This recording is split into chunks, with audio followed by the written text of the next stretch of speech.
Hello, and welcome to Famicast 203, your first Famicast for August 2021. I'm your host, Danny Bivens, and today I'm joined by James Charlton. Hey, what's good? What's going on, bud? Not much. How about you? Sweating my ass off, but I got aircon now, so deal with it.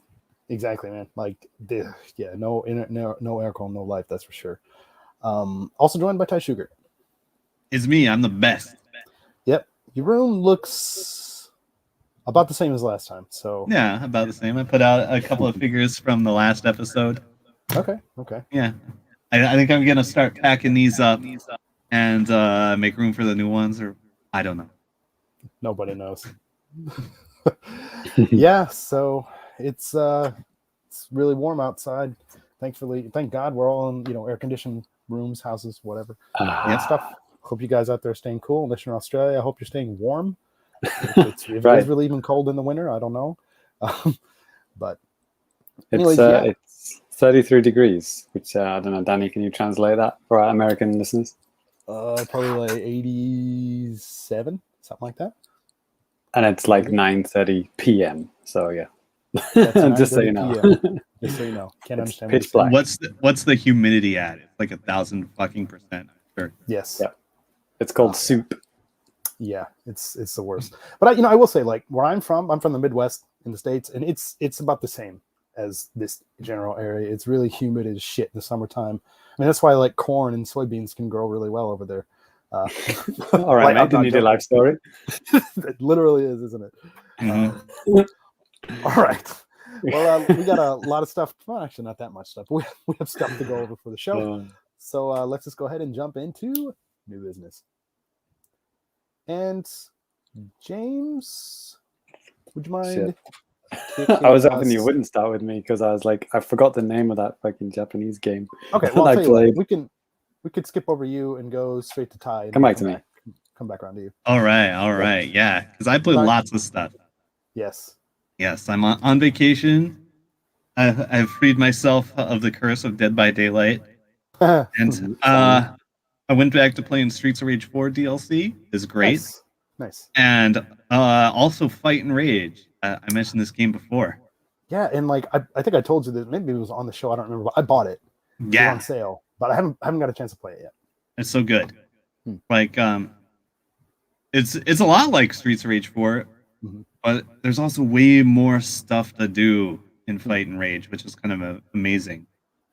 So maybe I would recommend if you play Streets of Rage 4 and you really like it, and you probably will because it's good.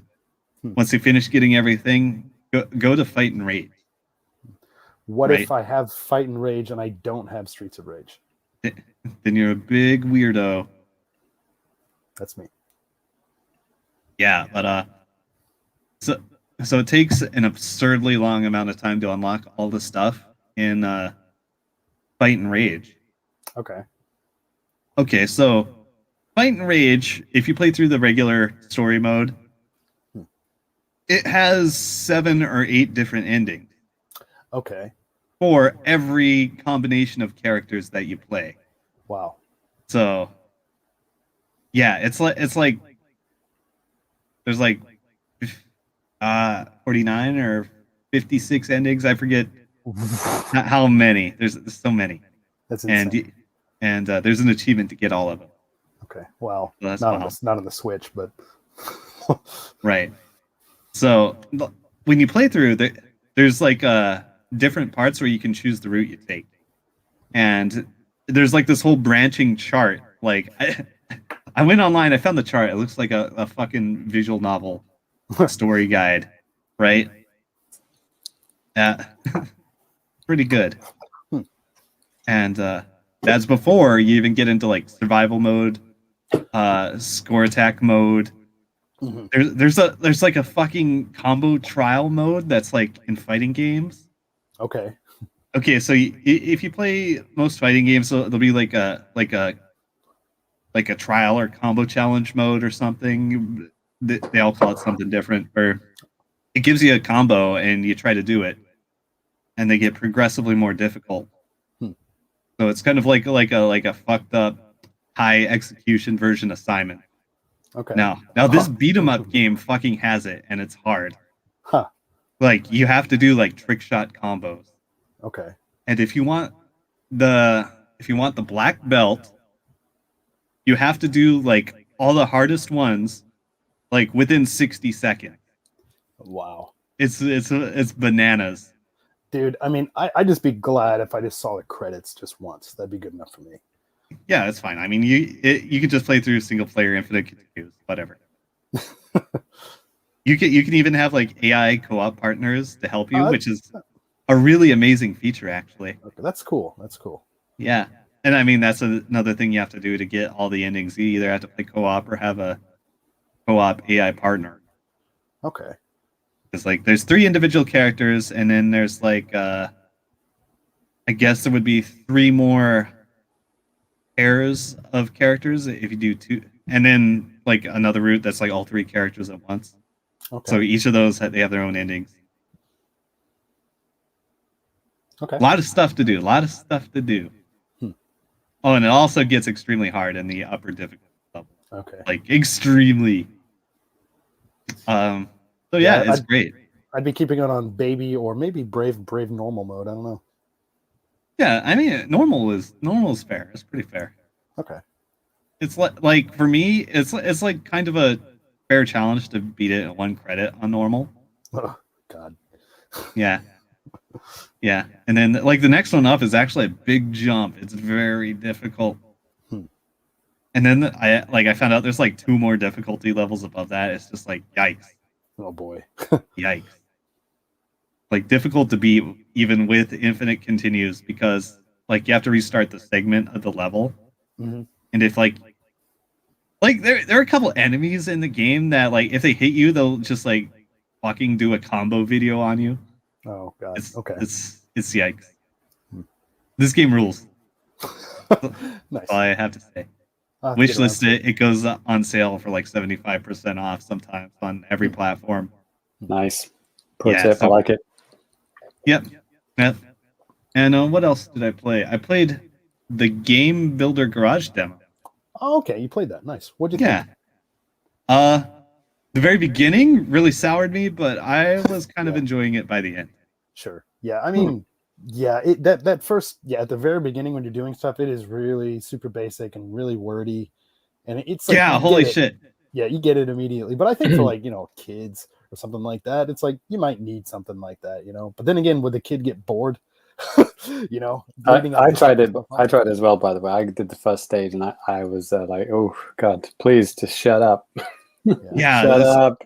Words. But like the very first thing it does is it drops you in a game, and it says jump up and get the apple, and then the jump button doesn't fucking work. Yeah, and I'm right. And the first thing I thought was, is my controller on? Is it configured right? I like go back to the menu and check my like the system menu to see if I still had it configured some weird way. And it's like, no, it's fine. And then I go back, I jump, it doesn't fucking work. Then I like Google the problem. A bunch of people have the same problem. Like, did I fuck up my emulator? Yeah. Yes. And no, the thing is you have to fucking mash the button and get frustrated, and then they'll say, "Oh, frustrating, isn't it? Yep. Maybe you should learn to fucking program." And I like, this is the worst possible introduction to this concept. That's funny because when I was doing it, I was thinking, well, I know what they're doing here, but I wonder if some scrubs are going to get really confused and actually think the game is broken. So yeah, thanks for clearing that up, Ty. You got it. I mean, like, I started to suspect. To me, it was pretty obvious. I was like, okay, I know what they're doing here. They're going to teach me how to program the fucking A button in a minute. Yeah, I mean, I did hit the button a lot. Yeah. But I guess you have to hit it a lot. Yeah. Like, you have to just go to town mash. I think it's just like, wait 20 seconds, I think. Yeah, it could have been. Like, That's too long.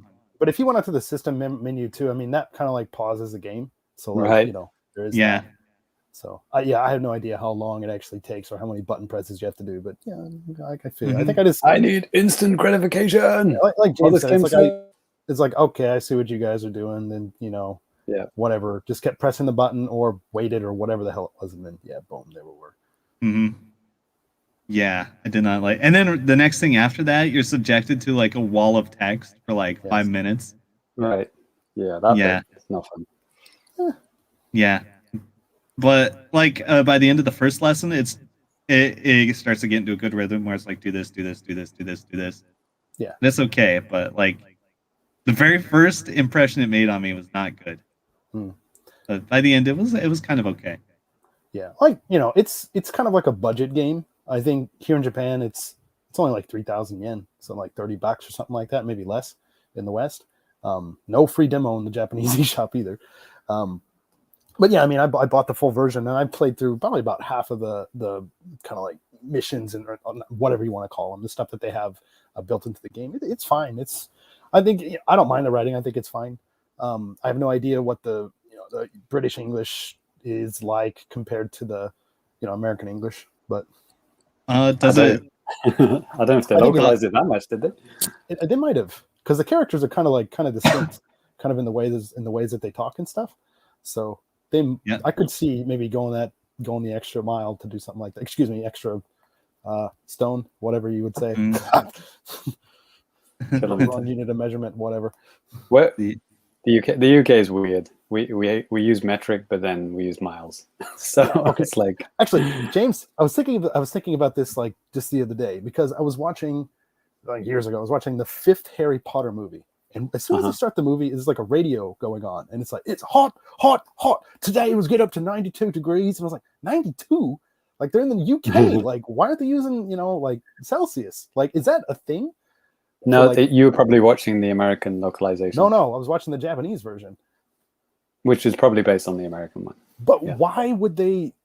Okay, I mean, I could see Harry Potter is a good example, actually. Yeah, they do change teeny tiny things, which most people just fly over their heads. Like they change bogeys to boogers, and I did probably the temperature as well. It's just like tiny little things, because it's for American kids, right? And American kids would be confused. But like, mommy, why is 30 degrees? That's not hot. But I watched the Japanese one, which is weird, because usually it's based on the British one, so maybe they just didn't even care. Okay, yeah. Maybe I bet if you put the dub on, it would say like Sanjudo. Well, yeah, it would have to do.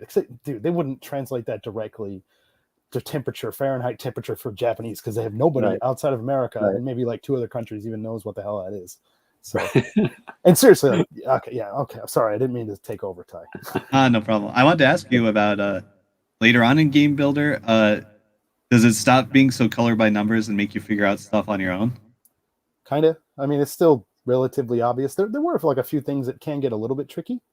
Okay. But like, I mean, it gets more challenging. I mean, I can see for kids it could be maybe super challenging at some points, but it's not impossible. All right. Yeah. Interesting. The lessons thing, even if you're stuck, I mean, if you're taking a long time to do something, that little, somebody will pop up and say, "Hey, idiot, what are you doing?" Or something like that. So. You get the bailout pop up. Yeah. Okay, that's interesting. Maybe I'll get this game if it goes on sale. But Nintendo never fucking has sales. So. But it's a cheap game, dude. Yeah, the final lesson, Ty, you have to make Doom Eternal. So that's the final lesson. Oh, rip and tear. Yeah. All right. Yeah, looking at because somebody they did a Game Builder Garage version. And to purchase the Unreal Engine.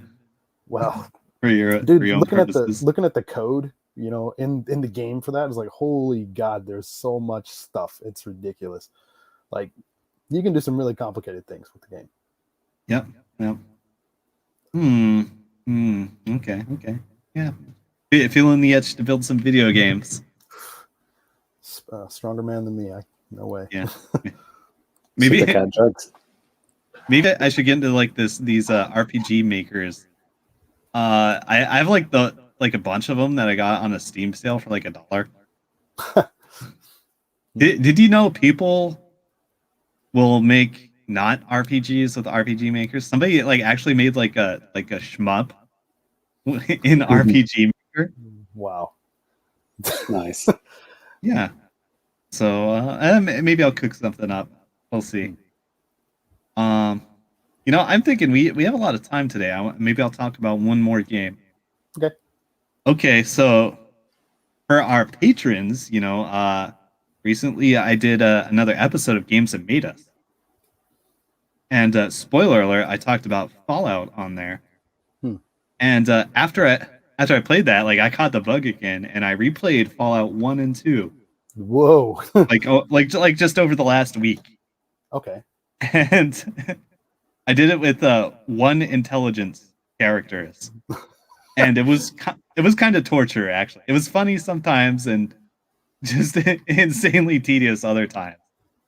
So it was a pretty good challenge. Let me tell you, if you have one intelligence in that game, you cannot have conversations. You cannot engage with like half of the game. Okay. Like you talk to an NPC and they'll say like, "Hi, can I help you?" And like your only dialogue option is like "Unga bunga," and which is funny sometimes.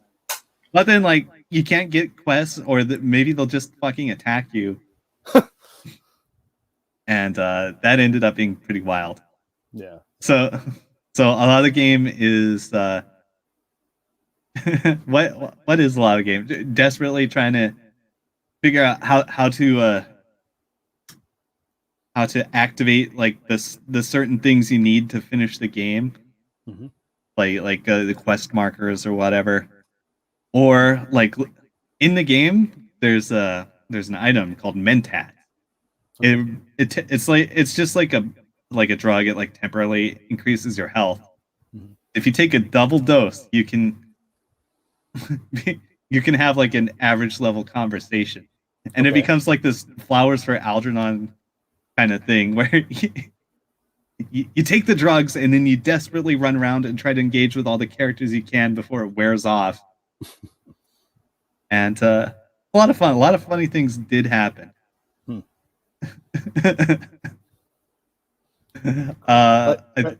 playing that on PC or? Yeah. Okay. Yeah. I was hoping they would port it to Switch like they did some of the like Baldur's Gate. Okay. Yeah. But they have not yet. I'm not sure they will. It's kind of a little buggy. It's a little weird. But I still think it's the best RPG ever made. You playing it on PC? Yeah. Good old games or something like that? Yeah, good. No, actually they're on Game Pass, like just randomly. Oh wow. I guess since Bethesda owns the rights and Microsoft owns Bethesda, it makes sense. Yeah, true. But these games, like, they have 0 DRM and they came out in like 1997 or something. So you could just like download the ISO and play it, or you can buy it from GOG for like $5. Okay. I think the highlight of the whole experience was when I talked to some important NPC and she says, "Hello, can I help you?" and like my dialogue option was, "Are you my mom?" And then she attacked me instantly. Like, how dare you? Perfect. That seems a little bit, a little bit too much, but hey, are you my mom? Okay, I'm gonna beat the hell out of you now. Okay, that's fair. Yep. America, the game. Right. Yeah. Oh man, thematically you're pretty close. Man, my wife, when she was in O'Hare Airport in Chicago, like, she doesn't speak much English, and she asked somebody like to get like a paper towel. Somebody just like started pulling down the lever and a paper towel came out, and my wife, she thought like this chick was getting it for her, so she said thank you, and the person just looked my wife straight in the face and said, "Not funny," and just fucking like walked away. It was like it's like, yeah, I told my wife, I was like, yeah, just don't fucking talk to anybody here. Just, don't look at anyone in the eyes. All right, keep your head down. Yeah. Damn. So that's what I've been playing, among others. A little bit of Guilty Gear Strive. New character is out. Okay. Oh yeah, speaking of America. Uh-oh. They created an American character, and his name is Gold Lewis Dickinson. That's his Nice. name? I saw like the pictures. I didn't. Oh God. Okay. Look at the trailer. It's so good. Okay. All right, but I guess that'll wrap it up for me. Okay. All right. Well, good video games all around. Thanks for that, Ty. And James, you ready to go, man? Yeah, I found the name of the game. We mentioned it in the last episode. It's called Kotoba no Puzzle Mojiputan Encore, which is a extremely Japanese game. Like, you couldn't get any more Japanese than this. And it's funny because this game is probably for like people of all ages. It's like a word-based, like I guess it could be like a word search or a crossword, I guess. It's got various modes. And if you think about it this way, like for us, like if we do like a crossword, like a simple one, let's say in a very, a newspaper that everyone can read, or like, for kids or something like that. It's like so obvious. It's like, a picture of a dog and it's D blank G. Sure. And it's like, our brain just fills it in without even thinking about it, right? But that's in our own native language. Right. If it's not in your native language, those kind of automatically filling in thing doesn't exist in our brain, right? I mean, maybe if you're like completely bilingual, which I'm not, I can read and speak some Japanese, but I'm not like perfectly bilingual. Yeah, I'd say even then, it's like sometimes even in your own native language, you're not good at puzzles or something too. So, I mean, that's a thing too. Yeah, it is weird. It's like this one, you have to kind of create words, and they'll give you like a whole bunch of like, Japanese hiragana, like the simplified, the most simple script that you can do. Basically just like, even kids know it. And you have to just kind of create words, but then you can kind of stack them. So like if it was in English, it would be like, cat, and then you could add an S and make cats, and you would get points for cat and cats, that kind of thing. But doing that process in Japanese is quite different. And the thing about Japanese, like if you're not familiar with Japanese at all, like it's basically every single word is a homonym, which is like, has double meaning. And it's all about like how you write the kanji, which gives it like different meanings. But also like pretty much any combination of two sounds makes some kind of word, which is obvious to native speakers, but maybe not to us. So like you could playing this game, like I was doing okay, maybe like, kid level, elementary school level. I was making, like words which are like 3 or 4 characters long or something maximum, but like nothing more than that. And it's like, if we're doing it in English, like 3, 4, 5 letter words, most people can handle that, right? Even a non-native speaker might be able to make 3 letter words, right? It's kind of like that. But it was funny because like we talked about in this last episode, but this is published by Bandai Namco, right? Yep.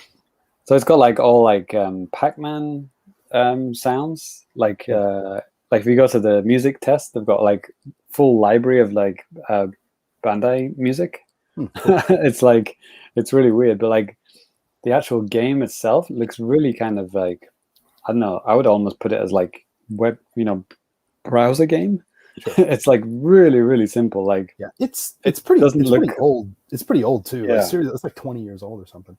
It doesn't really look like it fits on a console. It's like they just literally just sneezed it onto the Switch, and maybe some little extra features. And Ty, there was one bit where there was oh man, what's that fucking is it Idolmaster, right? Yeah. Is that Bandai?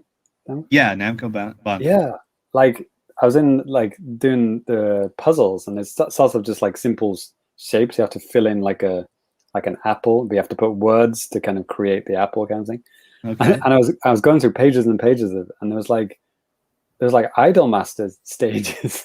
Like there's awesome. Like little anime Idolmaster girls, and that's the crossword, like in the shape of their face. But it's like, super cutesy pixel version of their face, I was like, what is Idolmaster stuff doing in this game? It's like, it's weird. But yeah, none of the boobies are in there. It's just, very simplified, for kids wouldn't even know what that is, Okay.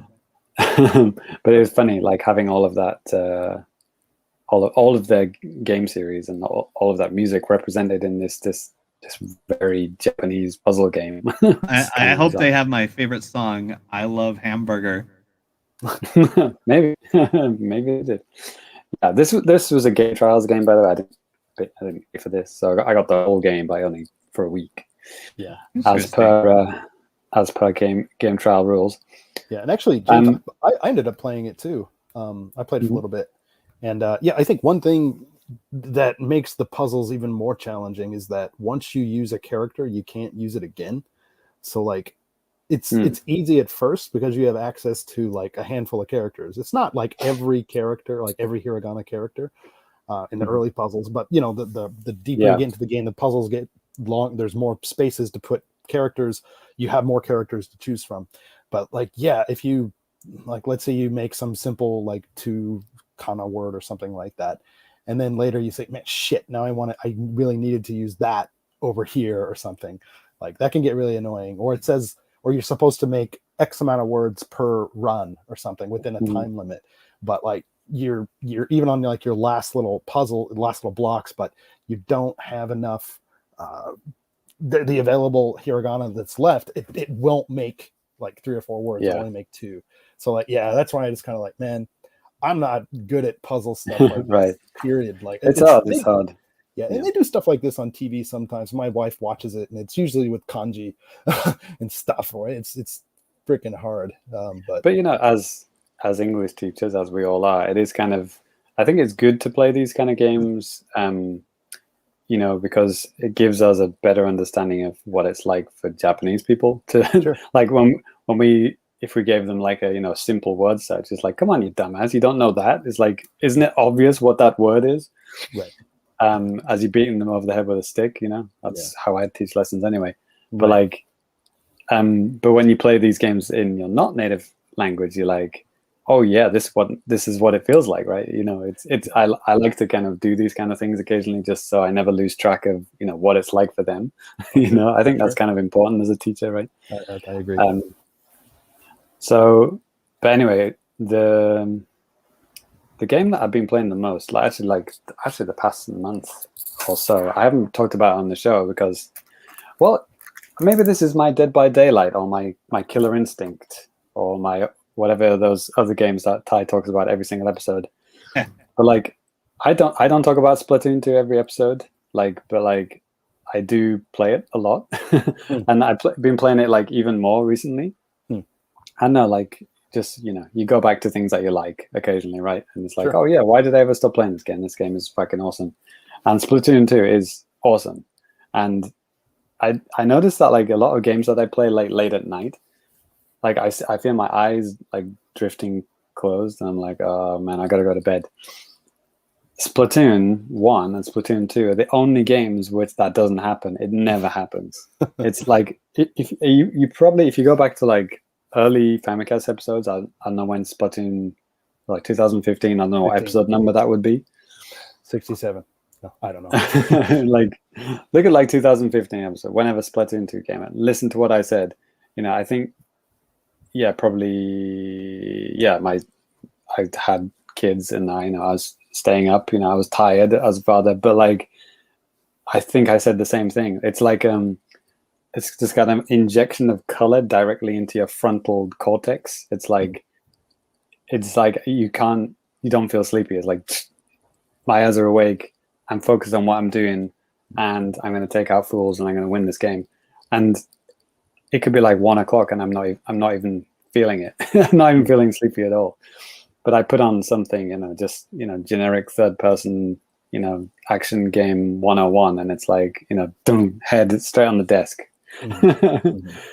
So the mode that I've been playing the most recently is Salmon Run, which is a new mode for Splatoon 2. I'm talking like, you know, Splatoon 2 has just come out. It's a brand new mode, right? But like, you know, for people, you know, people like Ty who have no idea what the hell I'm talking about here, but like Salmon Run is like, I guess for Xbox people, you would call it a horde mode, right? Like, what's that game? Gears of War? Is that what started that word? Horde mode. So like, yeah, it's like basically 4 guys, but you're on the same team as co-op, and you're on these kind of smaller stages, surrounded by goop, which, you know, obviously you die if you go in the water. So you have a limited area, and unlike Splatoon 2 regular stages, they're not symmetrical. You know, that's the beautiful thing about Splatoon stages, is that they're all like this beautiful mirror image. Like if you fold them in the middle, they would be exactly the same.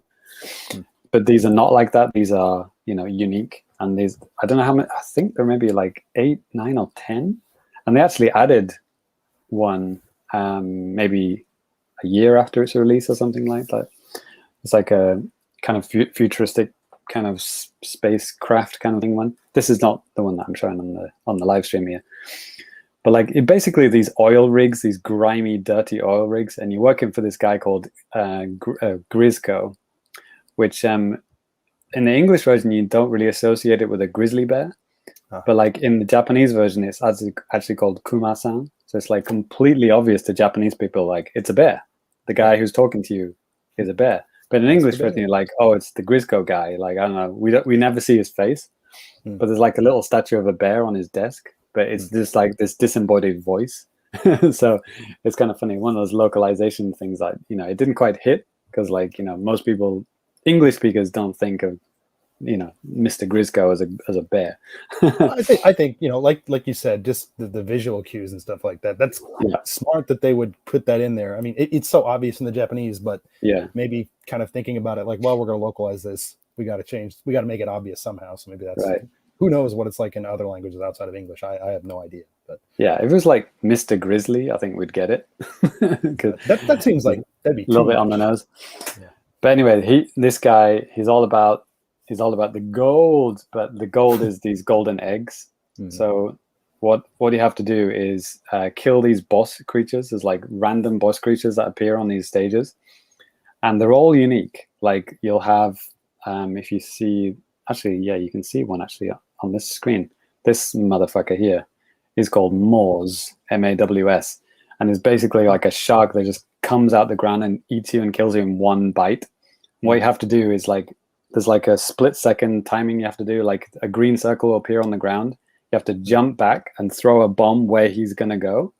And he will swallow the bomb instead of you. And that's well, it's not the only way to kill him, but that's the most effective way. So it's like that movie Tremors, right? Basically like Tremors. But then you get these like, this one is the motherfucker. You can't really see it here, but, oh yeah, you can. There's like armor-plated motherfucker, and there's like this green ball appears on his head, and he's completely invincible except for this green ball that you have to hit him on the head, and that explodes, and that in turn kills him. And then you'll get just these little scrubby little fishy guys who come and attack you, and they will whittle down your health if you're not careful, and they will kill you. But these boss guys, you can't fuck around. These guys, these are tough. But if you kill them, you get 3 golden eggs, and then you take these golden eggs to a basket in the middle of the stage, and you get like a quota. You have to get like 10 per round, and if you complete 3 rounds, then you complete the thing, and you get to keep the eggs, and you get, you know, massive, you know, bonuses and stuff. So like you have to make sure you complete all 3 waves. If you die, or if you don't get the quota on like wave 2, you won't progress to wave 3. That's it. You're out.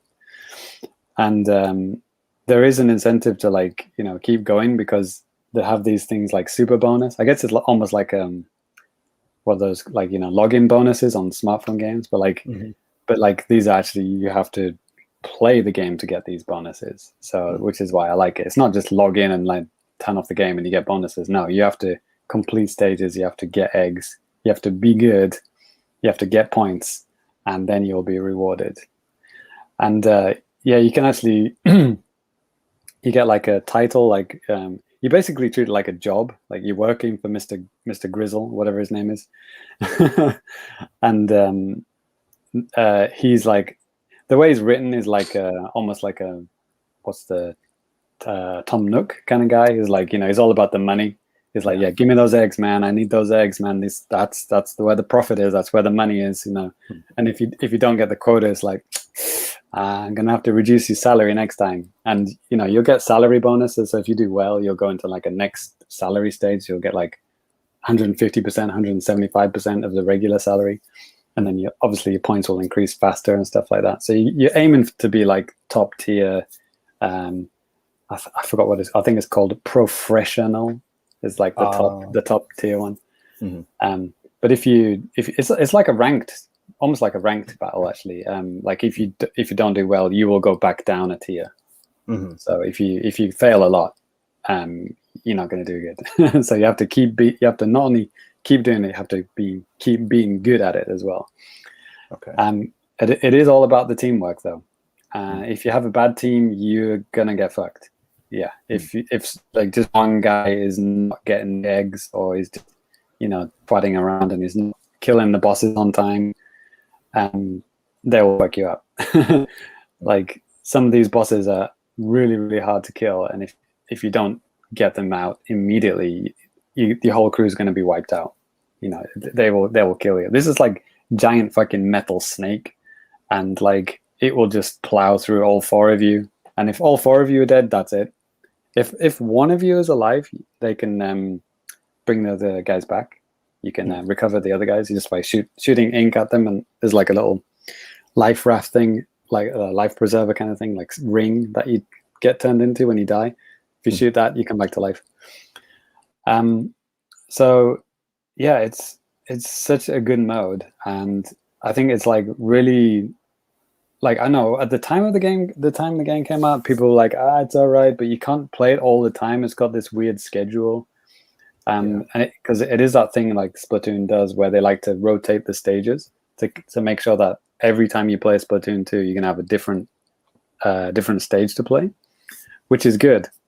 Yeah. But I think the amazing thing about Salmon Run is that there's actually even more variation, because like the stage changes maybe every 3 hours, of real time 3 hours, but the objectives also change. So like, you're always getting golden eggs, but like how you get that, it can change. Like there's sometimes where it'll be like dark, or it'll be misty, or there'll be like swarms of like mosquitoes, like fireflies will attach to you, and if they get attached to you, all the enemies will go for you, and you just get fucking ripped to shreds. There's ones where the tide comes up really high, so you're fighting on this just the top of the oil rig kind of thing, so you've got nowhere to escape, and there's like all these enemies like going at you, and you're only on this tiny little platform. It's like really, really like intense.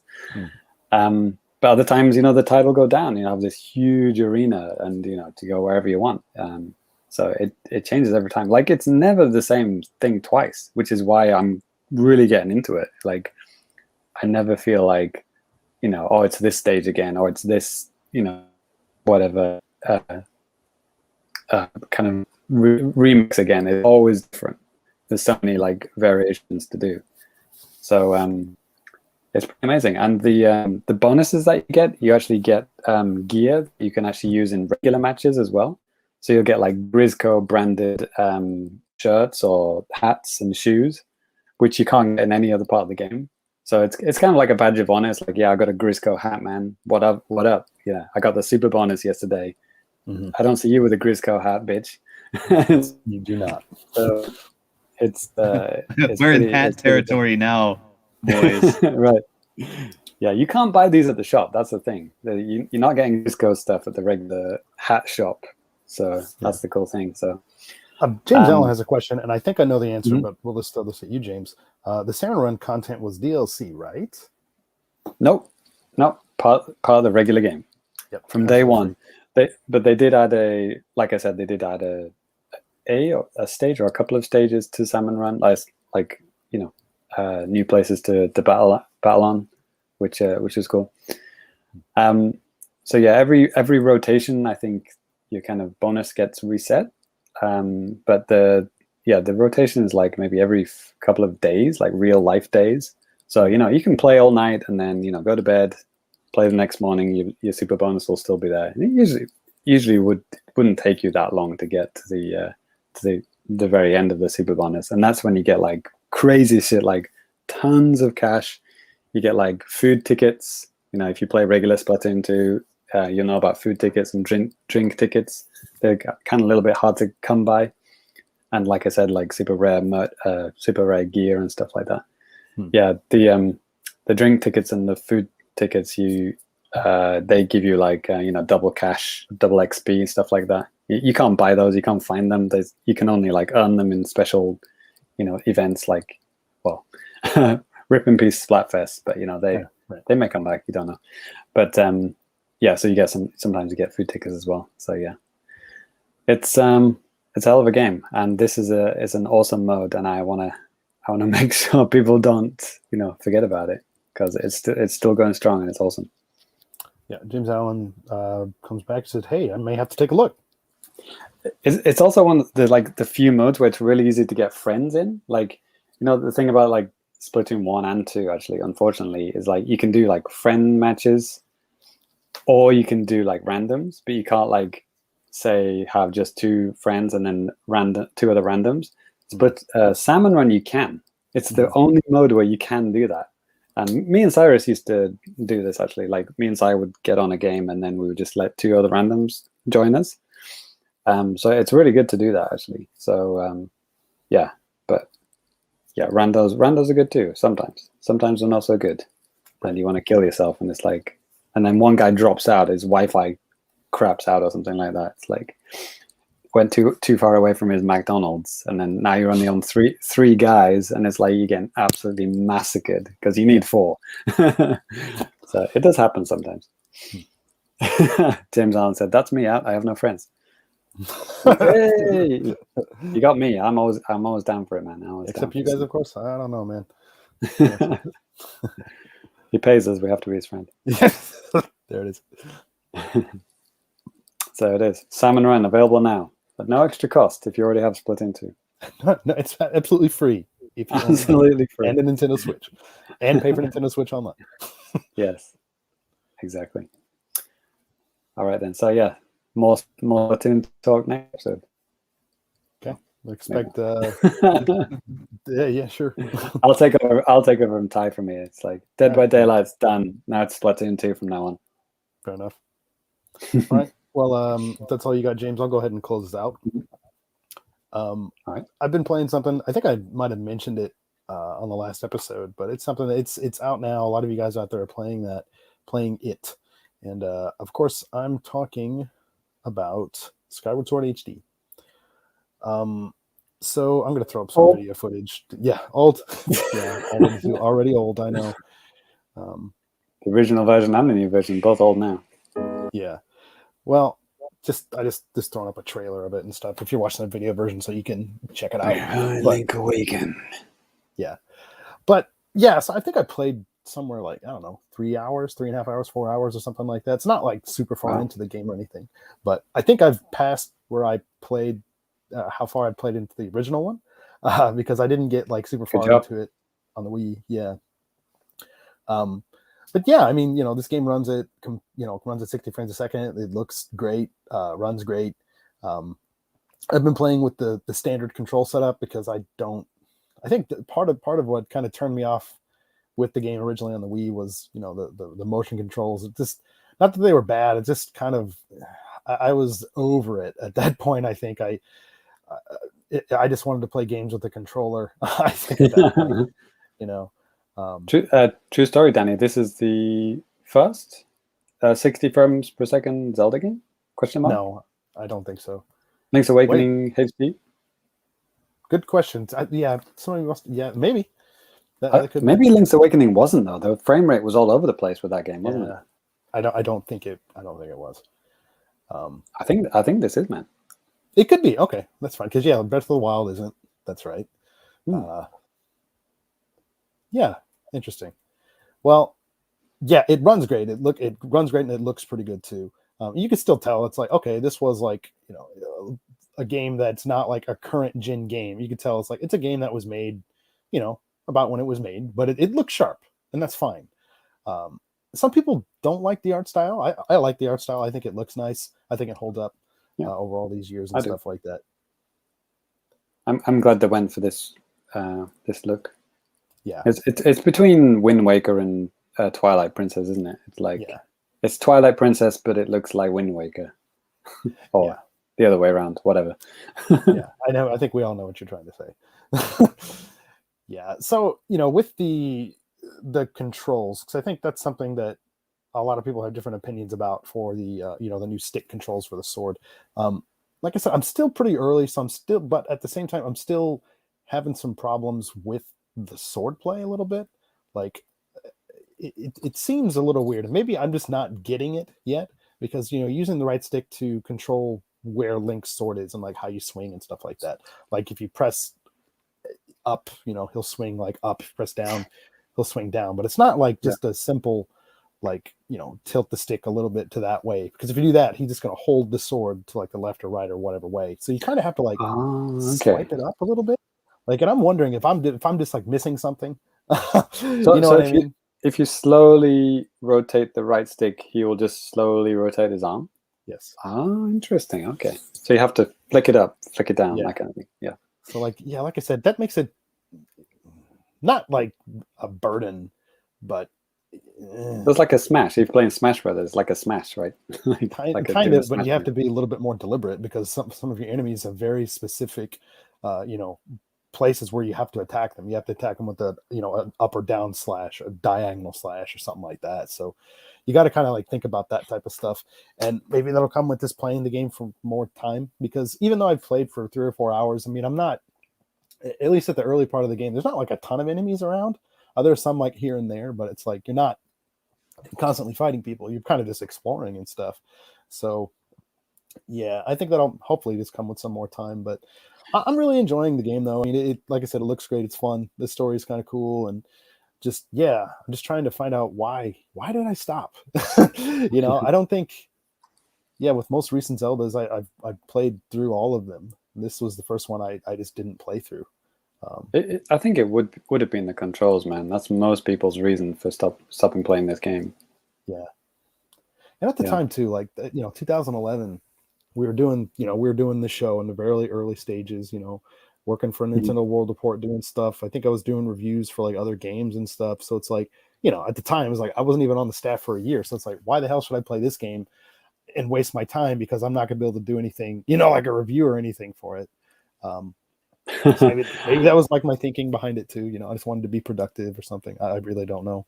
Don't remember. Well, I remember. I think I got a 10 on NWR, and I got a bunch of 10s actually. Yeah. And I remember at the times, and I still stick by it. I said, "Great games, not a 10." Sure. And I still believe that. Yeah, I think it kind of depends on the website or whatever, because some places they say 10, it doesn't mean it's flawless. 10 can mean it's not a 10 in any description of the 10, whatever you want to call it. It has enough flaws in it to at least dock it down 1 point. Okay. Or half a point. Fair enough. Yeah. So, but yeah, I think it's because people wanted to reward how unique it was and what they were doing with the overworld and everything, and the dungeons. Has some amazing dungeons. Has like top tier dungeons of any Zelda game. But then you've got all the waggle stuff, right? Right. So if it's not responsive for you, I mean, there's nothing you can do about it, right? I mean, it clicks for some people and they get it. Some people it doesn't. I mean, to be honest, I never 100% got it down, like with the diagonal like parries and stuff, which you have to do flawlessly for like the last boss, for example. Like you have to do like split second diagonal parries, like multiple times at exactly the right timing. Otherwise you get like 6 hearts knocked off, because the bosses are so powerful. And it's not fun if you think you did it and it doesn't work. That would piss anyone off. Right? Yeah. And I think, was it Game Explained, they did a kind of interesting test where they actually put a rubber band around a Joy-Con and a Wii remote. So like a Switch controller and the original Wii controller together, and then had 2 versions of the game running at the same time, and then did the swipes, and to see which game reacted better.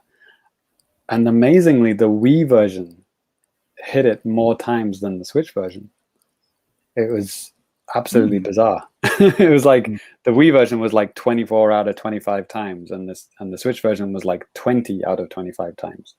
It's like yikes. So yeah, different ways of like doing it, I guess. Obviously there's no sensor bar with the Switch, right? It's all internal. So maybe it's something to do with that. before we go on here, just I wanted just to say, people kind of hanging out in the chat. We got James Allen in there, Russ Reno. Looks we got MRP Scorpios in there too. Greetings, guys. Scorpio, you're a maniac. Thanks for stopping by. Yeah, with Skyward Sword though, I'm going to play some more. I just started summer vacation today. Like today is my last big thing of work to do for like the next couple of weeks. So I'm ready. Natsuyasumi. Yeah, I want to play that. I want to play that too. This is the Crown Shinchan game that I talked about last time. But one other thing I just want to just show a little bit briefly here, because I sometimes like to do this on the show to show some retro pickups that I have. So if you're watching the video version, you can check this stuff out. If you're listening to the audio version, sorry. So get fucked. So recently I picked up Bangayo on the N64. And the shmup? Yeah, the shmup from Treasure. And Ty, you said you've played this game before, right? We were talking before the show started. Yeah. What do you remember about the game, or what? I remember the English version. Had a funny story behind it because this sort of quirky Japanese game. It has a certain charm if it's really badly translated. So the Japanese team, they did like a placeholder translation, which was like, just bottom rung English. It was great. And then they gave it to the localization team, like, okay, polish this up. And they're like, okay. And then they don't touch it at all, like on purpose, like as a calculated move. So if you play the English version of Bangayo, it's like extremely mangled English, and it's so much more charming for it. Nice. Is the DS one the one that you could like do your own stages and then you could share them with like sound, like a? I don't know, but that sounds like something they would do. That's insane. Like you would play like, and then that would be a stage. That is weird. Like if you picked it up with the DS microphone. I think that is that game. Somebody in chat can correct me if I'm wrong. That's cool as hell. Brings me back to my days of playing VIC-20 games off of an audio cassette. Right? But yeah, with Bangayo on the 64, because this is Japan only. But there was a Dreamcast version that came out. They localized it for that platform. But as far as I know, from what I've read, just from briefly checking like the internet, like for Bangayo on the 64, it had a really limited run. Like only about 10,000 copies were released. And the copy I got here, it's complete, box. I have all the inserts. I think I even have like the baggie for, and somebody put a fucking like tissue in here. I don't. Danny's snotty tissue in there. Brilliant. It's really weird. It's kind of, I don't know. It's taped on here. It's like very calculated. But don't take it out. It might break the game. Right, and then even over the manual, the guy had put like some kind of a plastic sleeve over it and stuff like that. Have like the little that's nice mail away things too. So it's like I love when you can find old games that have like all of this stuff. It's great, and so it was cool to pick this one up. It's kind of been something that I've been wanting to pick up for a while. So maybe it's something I'll try to play during summer vacation. I don't know. My list of games that I really want to play is just, it's never going to happen. Everything behind me is never going to get played. It's all going to go down. I'm going to have to bury it with me. But anyways. It'll be baseball related, whatever you end up playing. Yeah, yeah, maybe. Anyway, that is going to do it for the new business. So we're going to go ahead and move on to a little bit of now playing at thefamicast.com. Now playing at Famicast.com. This is the part of the show where we tell you guys all what's going on our website, thefamicast.com, what's going on our Patreon, YouTube, all that type of stuff. So, yeah, we got a few things going on. And JC, would you mind kicking us off, buddy? Yes. If you want to check out me playing some that puzzle game that I've talked about in my new business, you can check that out. So we had the game night at the end of last month, the summer edition. I've forgotten what number it is now. Was it 10 or 11? 9? Something like that. It was getting up there. We've done quite a lot. And we played a whole bunch of games. We played Hot Shot Racing, that beautiful virtual racing style game. A bunch of the guys picked that up, so we played it online together. That was awesome. You guys played some Dead by Daylight. We played Tetris 99.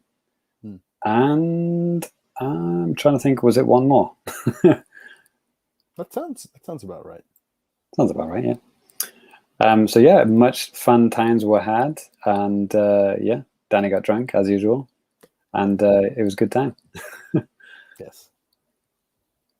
Danny, what else we got?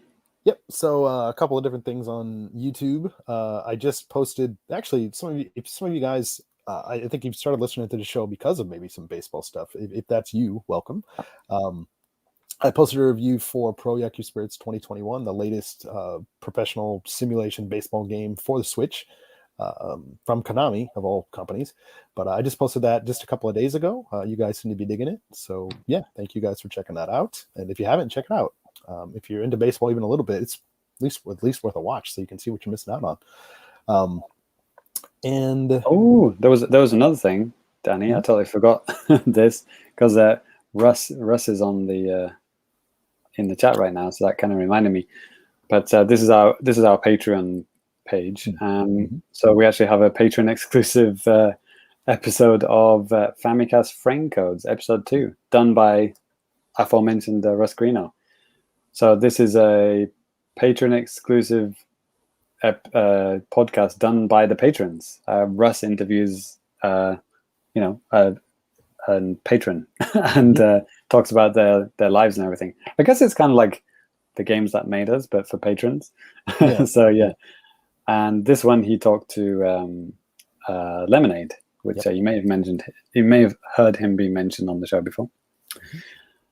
James Allen was the episode 1 of that.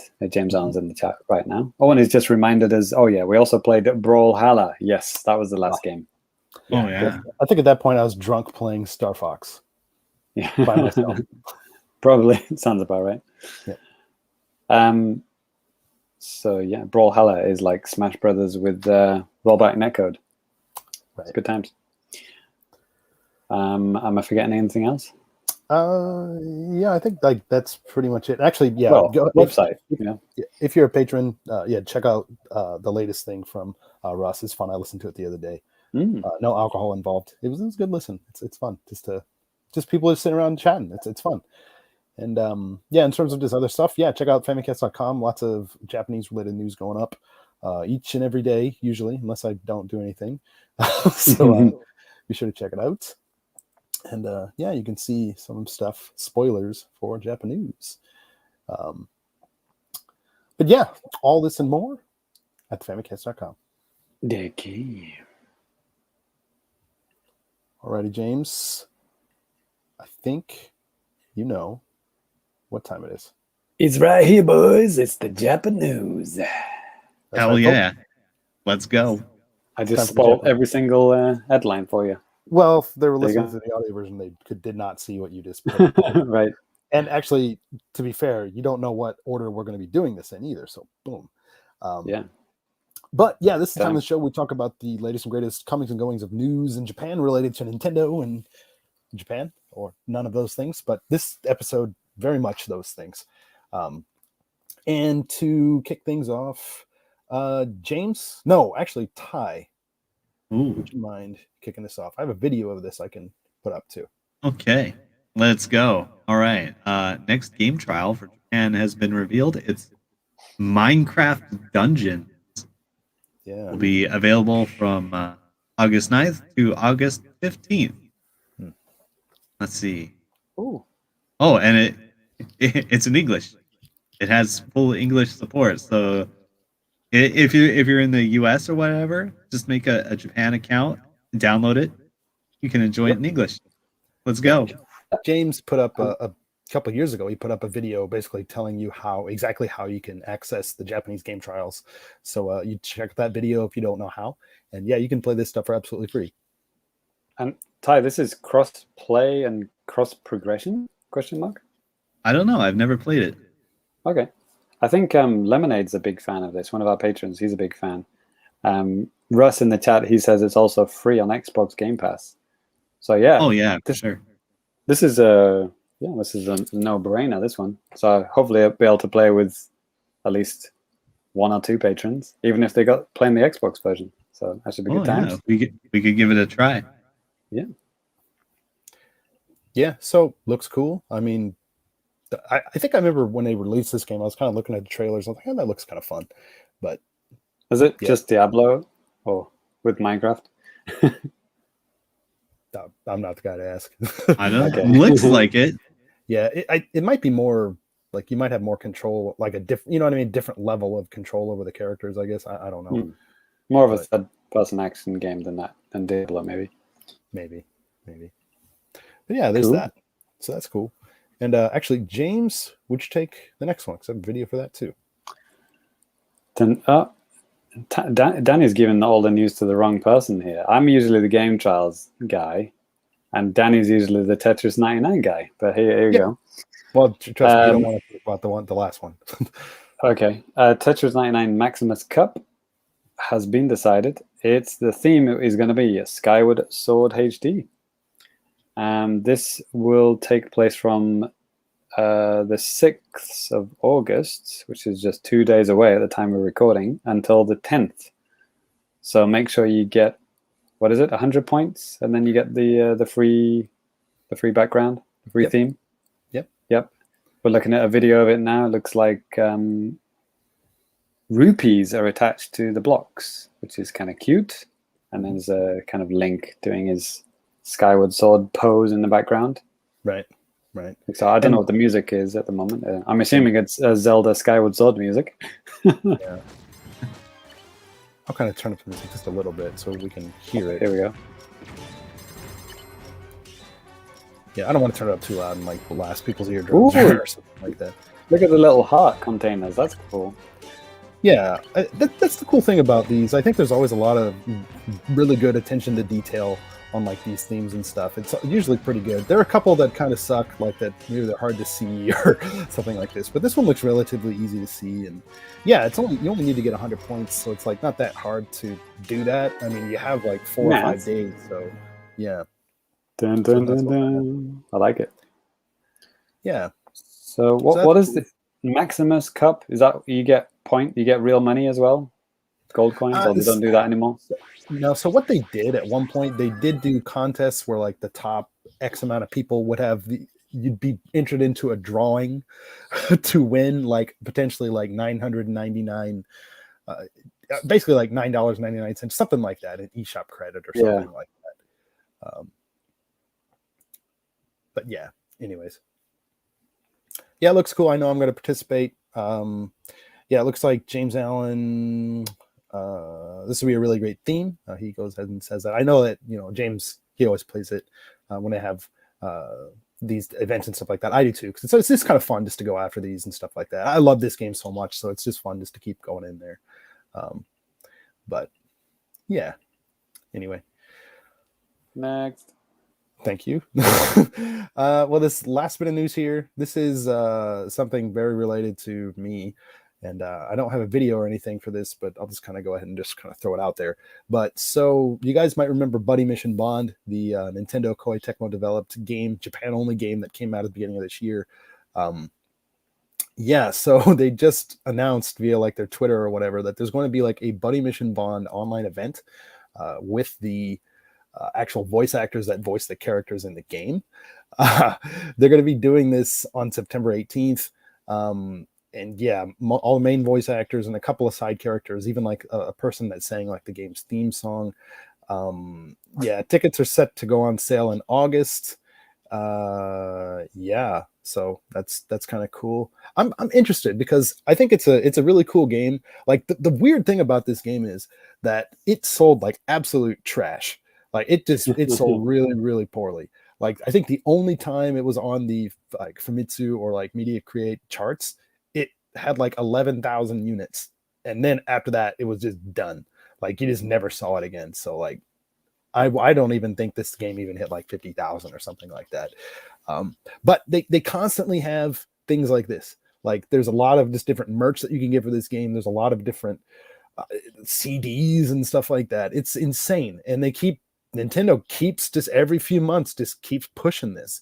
So like Maybe it's like, I can't remember when the original Yokai Watch came out on 3DS. The game, it sold like crap at first. And then they had like an anime come out on TV like 6 months later, and then the game blew up, and then it died again. But maybe the main character is going to be a Smash DLC character, and they just really, really want people to like this game. If that happens, then it's just like, yeah, Nintendo it's like, okay, guys, I think you went too far.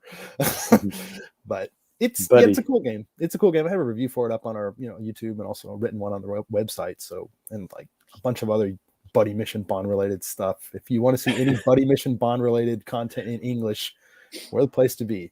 So, Buddy joins the mission. There it is. That's going to be the announcement trailer. Something like that. It's going to be great.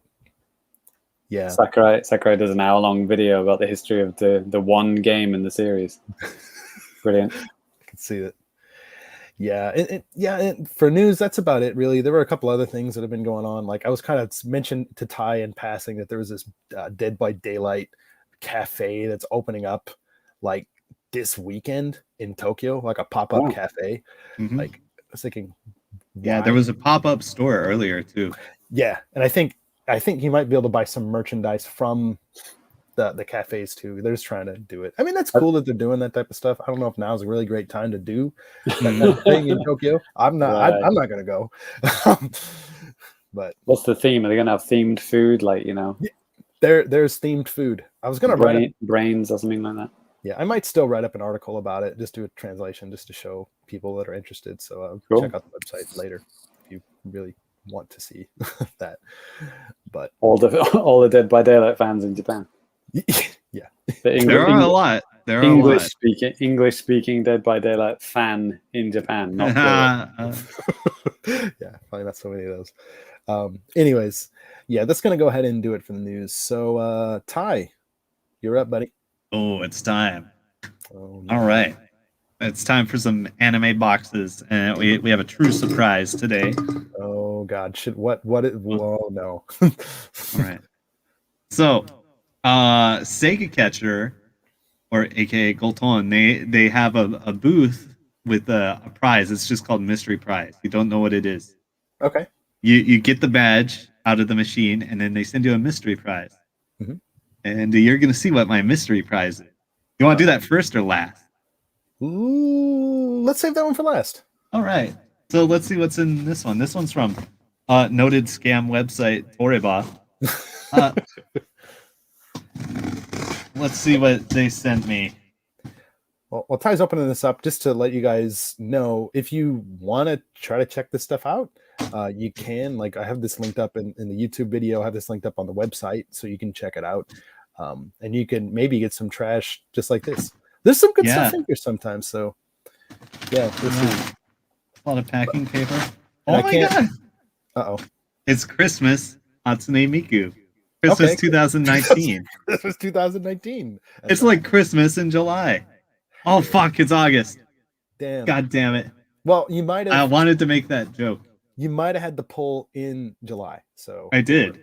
It works. And this is really heavy. Huh. Yeah. Might be a pretty big figure. I don't know. The Hatsune Mikus are always heavy because, like, she has like these ridiculous hair things, and they snap on, and they're always like solid plastic and really heavy. Like this one from last episode that I put together. Yep. They're always heavier than they look. Okay, so it was just one prize in there. James Allen, guesses for the mystery prize. If you guys are in the chat live and do you have any guesses, sound off. Man, it can't be a Goku again or something. Or it could be. Well, actually, you don't even know. Yeah. I looked early to figure out if I wanted to try to win more. Oh, okay. So it's not a surprise for me. I already opened that one up. Okay. Very misleading time. I know. Interesting. Sega Catcher, huh? Yeah. Okay. Yep. Ooh, what do we have in here? Oh, yes. We have a bunny girl. Anime Chan? Yes, it's the Anime Chan. All right. I think I have a matching clock for this one, actually. Did you get the clock from a UFO catcher? Yes. Okay. Of course. All right. And this one's pretty cute. I love it. Yeah. What else? All right. Now we have this. We have some real anime trash here. We have this. What? Okay. This lewd-looking girl here. Yeah, okay. Just looking at it, I was like, is she showing her boobs? But no, okay. No, she's not. She's got some sort of lingerie thing going on and demon wings and little horns. So bad. She's so bad. Yes, bad girl. Yeah. All right. Pretty good. Pretty good. Over 18. All right. It's okay. I changed it to the over 18s only. It's fine. We're good. Nice. Safe. All right. Now the box with the mystery prize. Oh god. It's actually really big. Yeah. So And can we have some time to think about it for a second? Yes. Oh my god, you just showed me something. It's big. It is big. James, any guesses? Some giant plush body pillow with Pretty boobs on. close. Let's see. I think this has got to be Sword Art Online. Ty's favorite anime. God. Season 2 only after. Or James Allen, another corn cob. That's a good guess. That would be random. That rocked. That last time, that corn cob, holy crap, that was amazing. I have it right here at arm's reach. Pulling it out. Yeah, corn, baby. Look at that thing. I'm not owned. Yeah, dude, that's awesome. All right. Well, Love the corn. That's one of the best prizes. Ruscarino, a self-cleaning cat litter box. Ooh, that would be fancy. Could also, Retro Rhino, great comment. I really hope my wife doesn't walk in and wonder why I'm watching a guy open anime trash at 11:45 p.m. Well, we got the sign up. We got the sign up, so yeah, it is what. All right. So I'll show you the other prize first. You can guess. This is yet another Hatsune Miku. Okay. This is a new one. Kind of a fancy outfit. What is it? Does she have a gun? What is this? That is something. Is it a gun? I don't know. It's something that's attached to whatever she's holding in her other hand. It has like a touch screen on it or something. It's weird. Yeah. Fucking iron welder Hatsune Miku. James Allen's other guess, a giant plushy turd. Getting closer. All right. Are you ready? No. But yeah. It is plush. It's this big pig. Okay. Oh, It's a Monokuro Boo. This is like a Son X character, I guess. Okay. And yeah, pretty good for just a random thing. Yeah. Let's get it out of the plastic. Oh, it's soft. I like it. It's like a nice big pillow. Yeah. Ty, quick Japanese lesson. Why is it called boo? It's a pig. That's the sound a pig makes, obviously. Right. Obviously, yeah. I was about to bring up Alternative explanation, he's a ghost. Yes.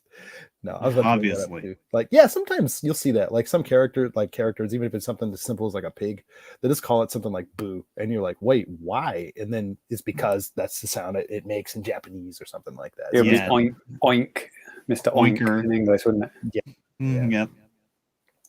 it? James Allen says it'll make a good draft excluder for his door. Put it on the floor, keep the cold air or warm air coming in. There it is. Yeah, this is like really soft. I love it. Like you could sleep with this one just like it's a good pillow. There it is. All And right. it's wholesome. It's wholesome. It is wholesome. Ugh.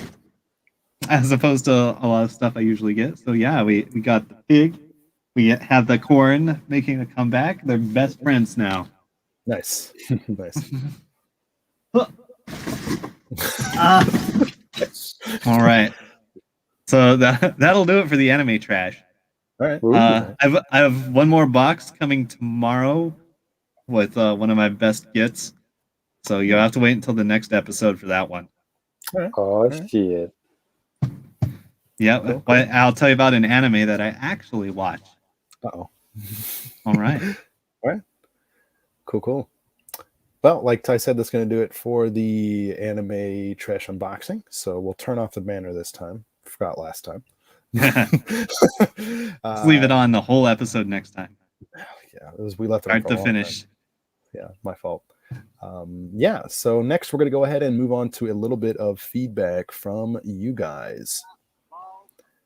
So if you guys have any feedback that you ever want to leave us, definitely feel free to do so. If you have something kind of like longer form, hit us up via email. You can hit us up at thefamicast@gmail.com. If you're watching us on YouTube, sound up in the comments. If you're watching us live, sound off like these guys have been doing, for the whole episode. We love to hear from you guys. Someone else has popped in. What do we have? The corn is God. See, you can write almost anything and we'll read it. Maybe not anything. I remember Russ wrote in something really weird one time and I read it and James wondered why I did that. Every time. There's something about clowns and I don't know, red hair, Jesus Christ. Like literally, I don't remember. It was years ago. Russ might remember. Anyways, what I'm trying to say is if you guys have comments or something, please let us know. And we're going to go through a couple of different things. And yes, okay, James is going to start with Twitter. I'll pull up a couple of different things from YouTube.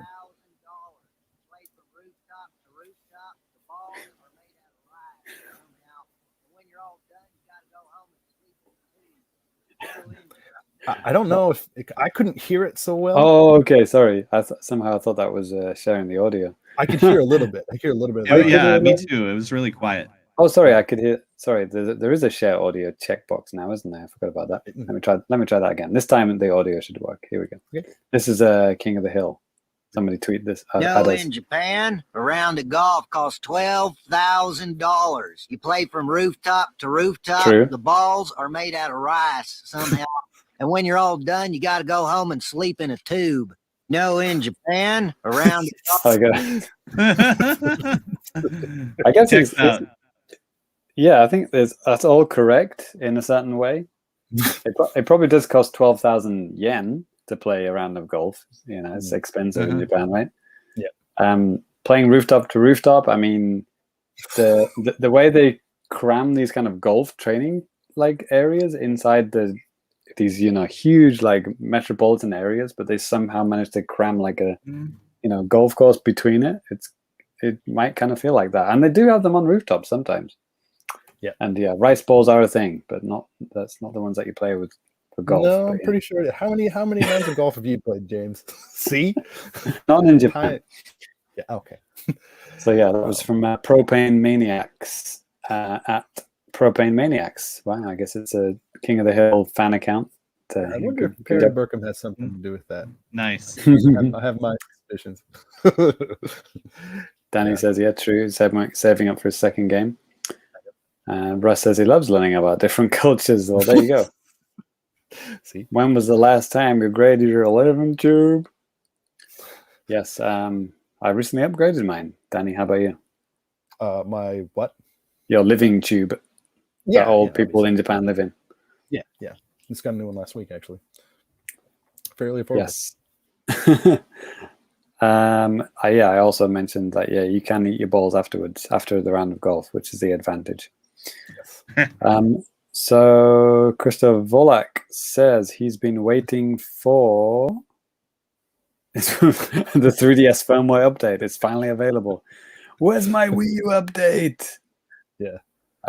That's a good question. I don't know. Is there ever going to be another Wii U update? Probably not. Wasn't there? I thought there was earlier this year. Like in I hope it made it more stable.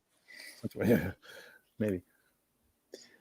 Then we also tweeted a picture of the new Denshida Go controller for Nintendo Switch. It's an article, James, not just a picture. Oh yeah, sorry, yes, article and a picture. It's coming in August. That's this month. Oh, we didn't talk about this in news.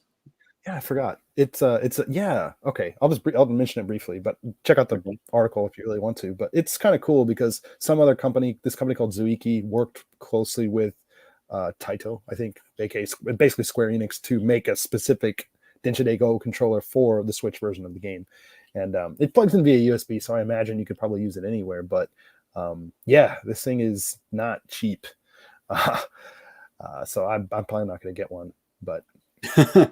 Oh shit! How much is it? I guess you should read the article. Yeah, check it out. Yeah, but just a quick picture. That's what the controller looks like. Yeah, it's pretty much like it's a Go controller. I mean, levers and buttons and like all this type of stuff. Nothing that you probably haven't seen before, but it's still cool if you're into that sort of deal. Good shit. Yeah. So what else have we got on the Twitters? I think we did have another. Oops. A couple of ones. So yeah, Russ is thinking about if you combine that controller with Game Builder Garage, what could you do? The possibilities, Danny. Get on it, Danny. Come on, make your own train simulator. It's the only way to play the Doom Eternal Game Builder Garage right. is with that controller, obviously. Jason Mabone chimes in. He says, for that price, the controller should have had the latest or older Go games built in. Yeah, dude. Yeah, that's a thing because like these days, in lieu of typically not having these type of controllers these days, Taito and Square Enix, they sell this like a controller that you can buy at the shop that has like basically like a PS2 level Go game packed in for about the same price as this controller. It's over it's like over 100 USD. Holy shit. Yeah. He also wonders if it'll work with other games, or other consoles and PC. Is it USB-C? USB? It's USB, maybe. I think. Probably. Might do. Easily hacked. Sure. Christopher Volak, he says his 2 children love them some Minecraft Dungeons. They've beat it and all the DLC on Switch and Xbox, and they return for loot almost daily. Damn. Wow. Yeah. That's it must be one of those gotta get the loot games. Yeah. So yeah, looking forward to playing it whenever the date is that I said in the JAPANews section. I already forgot what it is. August 9th. Yeah, August 9th. There it is. Yep. Just from YouTube. Just from YouTube here, a couple of different comments and a couple of different videos from Bob A. Links on the case. I made a video about Dragon Quest X offline, and he says, I really hope they do release it because right now that Dragon Quest offline game, and obviously this Dragon Quest X, online, any of those, like none of that stuff's been announced for the West or confirmed or anything like that. It's same even with this quote unquote offline version of the game. But he's like, yeah, I really hope they release it in the West. The gap between Dragon Quest 9 and 11 is pretty awkward. A couple of other questions too. I wanted to bring up Chariot Goblin. He had a couple of comments on the last show actually that I wanted to bring up because he always leaves some really nice comments for us. And he said, hey guys, great show. I tried the new Nintendo Switch online games that we talked about last time. And Claymates is the only good one. Hey. Do you remember that? The one weird thing was that punching out of his stomach, that it looked like that might not be a hand. It could be another appendage. But anyway, regarding the Steam Deck, I noticed that it is not releasing in Japan. Could this hinder its sales? And what do you guys think? Probably. If it's not being sold here, sales not going to be good. My thinking too is like, that would be some pretty stiff competition for that here in Japan. It would not enough people would even care. So I think they're probably just thinking like, yeah, why bother? Like, Ty, I mean, I know you're obviously into a different kind of genres of games and platforms than like we are, but it just seems to me like, I mean, Steam is a thing here, but you can get Steam cards at the convenience store. Yeah, but would you say that like something like a Steam Deck, what do you think, how do you think that would fare here in Japan? Hard to say. It's like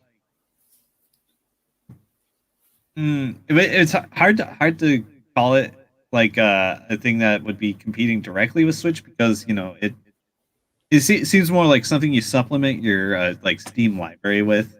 Yeah, and Steam's a big thing. Like I kind of suspect like whatever Japanese folks would be interested in it, they would have like no issue just like ordering it from overseas.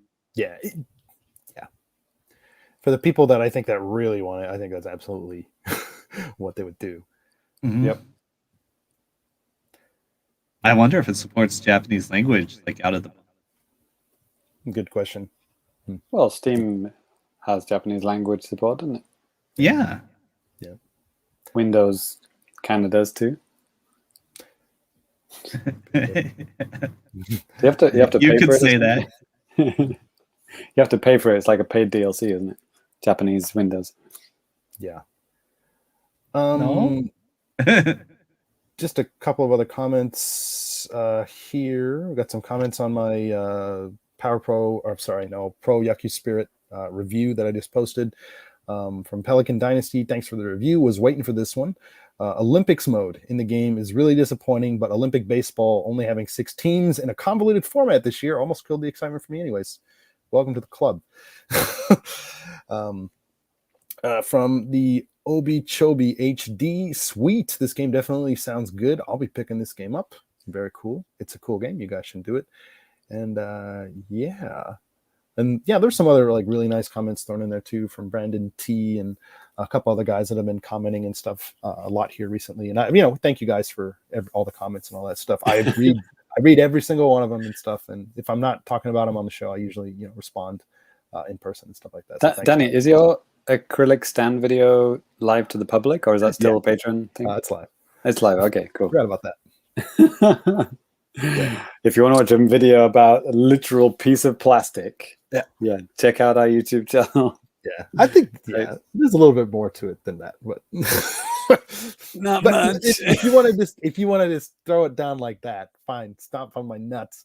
It's only 4 minutes, so yeah. What's the worst that could happen? For video for me, it's pretty short. Yeah. So it's good times. Check it out. Cool. Well, I think that's going to do it for the feedback, actually, guys. All right. And the Famicast at gmail.com. That's our email address. Yes. What's an email? Don't spam us. Yeah. Actually, James Allen popping in. Hey, best view of the week that week. That stand video. Hey, I appreciate your work, Danny. Thanks. I appreciate your nice comments, James Allen, because some Jameses I know are jerks. Yeah, man. Anyway, that's actually Russ Green, I was thinking of a different person, but yeah, moving on. Yeah. That's actually gonna do it for today's episode. I know, like, it's getting kind of weird ending at like around this time because for the past like half a year or whatever, we've been doing like a whole bunch of different segments and stuff like that on the show. It was only 9 episodes. I love it though, man. It's like 9. Welcome to part 9 of 8. It's like, wait, what? Supplementary episode coming soon. Well, I guess that was 4 months, wasn't it? Yeah. 8 episodes, 4 months. Yeah. Shit. Yeah, but if you guys want to follow before us, you know it, it'll be Fami's 2021. Jesus, there it is. Coming up. It's right around the corner, man. Yikes. But if you guys want to follow us on Twitter individually, you can. You can follow me at DannyBiv, DANNYBIV. James, where can the good folks find you? No, they can't. I will not be following you. But if you want to follow me, which is a way better idea than following Danny, believe me, I'm at Fami Complicated. Ty, you should probably follow Ty. Yeah, Ty? I have the best Twitter of everyone. Super Cat Drug. Yeah, a little bit memey. Memes. You like the memes? Yep. Cool. Well, like I said, that's gonna do it for the show. A little bit shorter than usual, but maybe right around where it was before we started doing longer things. But yeah, appreciate you guys popping in to listen. Of course, James and Ty, thank you guys for joining. And we'll catch everybody next time. Stay cool out there. Stay cool, stay safe. Get vaxxed, bitch. Yeah. Yeah. Peace.